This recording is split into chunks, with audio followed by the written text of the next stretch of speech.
Documentary movie काली का विरोध देश भर में किया जा रहा है। अब इस विरोध में काली के परम भक्त काली महाराज भी उतर चुके हैं, जिसको लेकर गुरुवार को उन्होंने पत्रकार वार्ता आयोजित की, जिसमें लगातार किए जा रहे हिंदुओं पर आपत्तिजनक टिप्पणी और देवी देवताओं के साथ खिलवाड़ को लेकर काली महाराज ने सख्त लहजे में फिल्म मेकर लीना मेघमलाई पर जमकर बयानबाजी करी और साथ ही फिल्म मेकर के खिलाफ थाने में शिकायत दर्ज करने सहित हिंदू भक्तों एवं मंदिर के पुजारियों से आह्वान किया है कि वह थाने पर जाकर इस मामले में शिकायत दर्ज करवाएं। आपको बता दें कि लगातार काली फिल्म का पोस्टर देश भर में विवादों के चलते गरमाया हुआ है, जिसको लेकर कई धार्मिक संगठन एवं हिंदूवादी संगठन इसके विरोध में उतर चुके हैं। इसी कड़ी में कालीचरण महाराज भी अब इस पूरे मामले में शिकायत दर्ज करवाने की बात कह रहे हैं। वहीं कालीचरण महाराज ने पत्रकारों से चर्चा के दौरान कहा कि भारत में धर्म के अपमान को सहन करने की प्रवृत्ति के कारण ही हिंदू डरपोक और कुत्ते के जैसा जीवन जी रहा है। कभी यह भवानी का सीना हुआ करता था, वहीं मोदी योगी सा तीनों ही लोग कट्टर दिखाई दे रहे हैं, लेकिन वहीं अन्य हिंदू लोग धर्म प्रेम दिखा रहे हैं। वहीं हिंदुओं को लेकर काली महाराज ने कुछ आपत्तिजनक टिप्पणी भी की। वहीं कालीचरण महाराज ने कहा कि धर्म की रक्षा के लिए मुसलमानों को मदरसे की तालीम दी जाती है, वहीं हिंदुओं को धर्म की शिक्षा मंदिर से ना घर से मिलती है। वहीं हिंदू केवल महंगाई, पेट्रोल, दाल, चावल में ही डिमांड में लगा रहता है। वहीं फिल्म निर्माता लीना को लेकर कालीचरण महाराज ने कहा कि अगर उस महिला को चुड़ैल भी बोला तो चुड़ैल का अपमान होगा। कई भ्रष्ट साधुओं के लिए बॉलीवुड में फिल्म बनती है और वह हम सहन कर लेते हैं, लेकिन हिंदुओं के देवी देवताओं का अपमान सहन नहीं कर पाएंगे। कुल मिलाकर कालीचरण महाराज ने कहा कि हिंदुओं को संवैधानिक आशय लेकर कार्य करना चाहिए, हिंदुओं को महत्वपूर्ण और बाद में रखना चाहिए।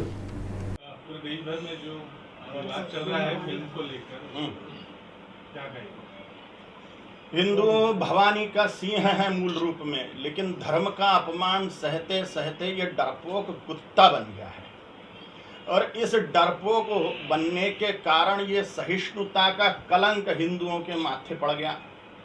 ये सहनशील बन गया और जो नहीं सहन करना चाहिए वो भी सहन करने लग गया। इसलिए हिंदुओं के 5 लाख मंदिर टूट गए, लाखों करोड़ों महिलाओं पर सामूहिक बलात्कार हुए, करोड़ों करोड़ों गायों की हत्या हो गई, अभी भी हो रही है।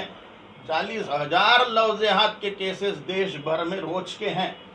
1 लाख गोवंश रोज भारतवर्ष में काटा जाता है। लाखों मंदिरों का विध्वंस, ये सब धर्म का विध्वंस इसलिए हुआ और देश का विध्वंस इसलिए हुआ, देश के टुकड़े टुकड़े हो गए। ईरान, इराक, अफगानिस्तान, पाकिस्तान हाथ से गया, बांग्लादेश, ब्रह्मदेश, इंडोनेशिया, कंबोडिया सब हाथ से गया।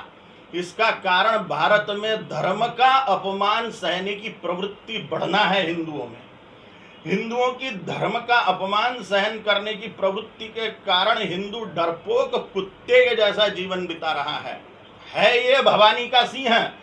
इसे अपने भवानी के सिंहत्व को जागृत करना चाहिए। और ये जो अभी केस हुई काली माँ के अपमान की अथवा पाल घर के साधुओं की हत्या की या अन्य जितने भी धर्म क्षेत्र के साधुओं के श्रद्धा स्थानों के अपमान की बातें हैं, वो सब केसेस, इस पर तीव्र प्रतिक्रिया हिंदुओं ने संवैधानिक पद्धति से करनी चाहिए। संवैधानिक पद्धति से करिए, अपने अपने तरीके से करिए। जिसका दिमाग चलता है वो दिमाग चलाइए, जिसके हाथ पैर चलते हैं वो हाथ पैर चलाइए, जिसका पद प्रतिष्ठा चलती है वो पद प्रतिष्ठा चलाइए, जिसकी नेता नगरी चलती है वो नेता नगरी चलाइए। अपने अपने पदों से अपनी अपनी प्रतिष्ठा को धर्म के लिए विनियोग करिए, धन का विनियोग करिए, शारीरिक शक्ति का विनियोग करिए। अगर ये हिंदू नहीं करता तो धर्म का नाश तो हो ही जा रहा है। देश आधा भी नहीं बचा है। धर्म संस्कृति का संहार होने के कारण, नाश होने के कारण ग्राम देवता, कुल देवता, पितृदेवता इत्यादियों का हिंदुओं पर कोप हो रहा है, जिसके कारण हिंदू दुखी होते जा रहा है और दुखी होगा। और अगर धर्म का अपमान ऐसे ही हिंदू सहते गया तो 12,000 साल के लिए नरक में सड़ेगा। इसलिए सभी हिंदूवादी संगठनों को मैं आह्वान करता हूं, सभी संतों महंतों को हाथ जोड़ के आह्वान करता हूं, सभी मंदिरों के पुजारियों को आह्वान करता हूं कि अपने अपने क्षेत्रों से FIR दर्ज कराए, तीव्र आक्रोश व्यक्त करे धर्म के